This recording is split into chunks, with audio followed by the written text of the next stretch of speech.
नवान अध्याय। निशुंभ वध। राजा ने कहा, हे ऋषिया, आपने रक्तबीज के वध से संबंध रखने वाला वृतांत मुझे सुनाया। अब मैं रक्तबीज के मरने के पश्चात क्रोध में भरे हुए शुंभ व निशुंभ ने जो कर्म किया वह सुनना चाहता हूँ। महर्षि मेधा ने कहा, रक्तबीज के मारे जाने पर शुंभ और निशुंभ को बड़ा क्रोध आया और अपनी बहुत बड़ी सेना का इस प्रकार सर्वनाश होते देखकर निशुंभ देवी पर आक्रमण करने के लिए दौड़ा। उसके साथ बहुत से बड़े बड़े असुर देवी को मारने के वास्ते दौड़े और महापराक्रमी शुंभ अपनी सेना सहित चंडिका को मारने के लिए बढ़ा। फिर शुंभ और निशुंभ का देवी से घोर युद्ध होने लगा और वह दोनों असुर इस प्रकार देवी पर बाण फेंकने लगे जैसे मेघों से वर्षा हो रही हो।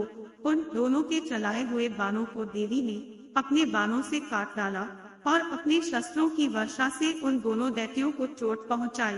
निशुंभ ने तीक्ष्ण तलवार और चमकती हुई डाल लेकर देवी के सिंह पर आक्रमण किया। अपने वाहन को चोट पहुंची देखकर देवी ने अपने क्षुद्र नामक बाण से निशुंभ की तलवार व डाल दोनों को ही काट डाला। तलवार और डाल कट जाने पर निशुंभ ने देवी पर शक्ति से प्रहार किया। देवी ने अपने चक्र से उसके 2 टुकड़े कर दिए।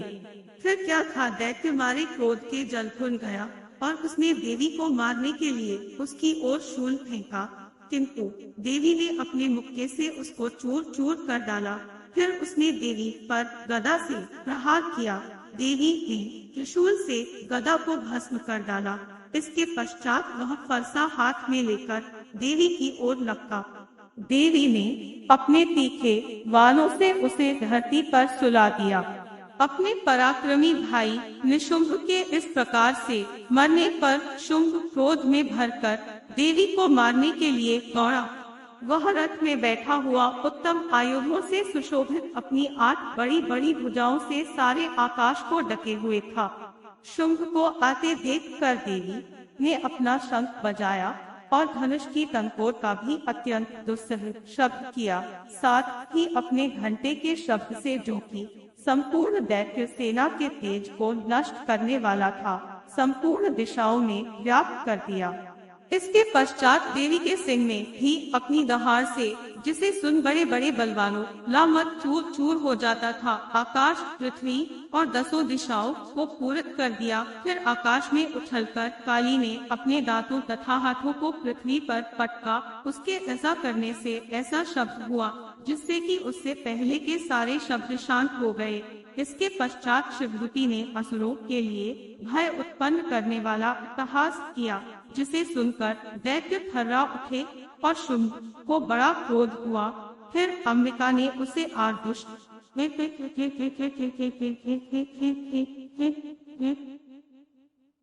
खड़ा रह कहा तो आकाश से सभी देवता जय हो बोल उठे। शुंभ ने वहां आकर ज्वालाओं से युक्त एक अत्यंत भयंकर शक्ति छोड़ी, जिसे आते देखकर देवी ने अपनी महोल्का नामक शक्ति से काट डाला।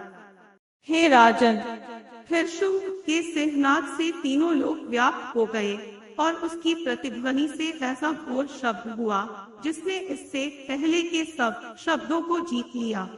शुंभ के छोड़े बाणों को देवी ने और देवी के छोड़े बाणों को शुंभ ने अपने बाणों से काट सैकड़ों और हजारों टुकड़ों में परिवर्तित कर दिया।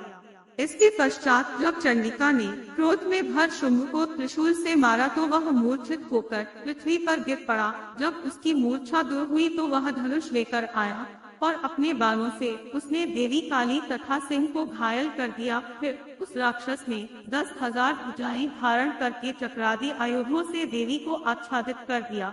तब भगवती दुर्गा ने कुपित होकर अपने बाणों से उन चक्रों तथा बाणों को काट डाला। यह देखकर निशुंभ हाथ में गदा लेकर चंडिका को मारने के लिए दौड़ा। उसके आते ही देवी ने तीक्ष्ण धार वाले खुद से उसकी गदा को काट डाला। उसने फिर त्रिशूल हाथ में ले लिया। देवताओं को दुखी करने वाले निशुंभ त्रिशूल हाथ में लिए हुए आता देखकर चंडिका ने अपने शूल से उसकी छाती पर प्रहार किया और उसकी छाती को चीर डाला। शूल विदीर्ण हो जाने पर उसकी छाती में से एक उस जैसा ही महा पराक्रमी दैत्य ठहर जा कहता हुआ निकला। उसको देखकर देवी ने बड़े जोर से ठहाका लगाया। अभी वह निकलने भी न पाया था कि उसका सिर अपनी तलवार से काट डाला।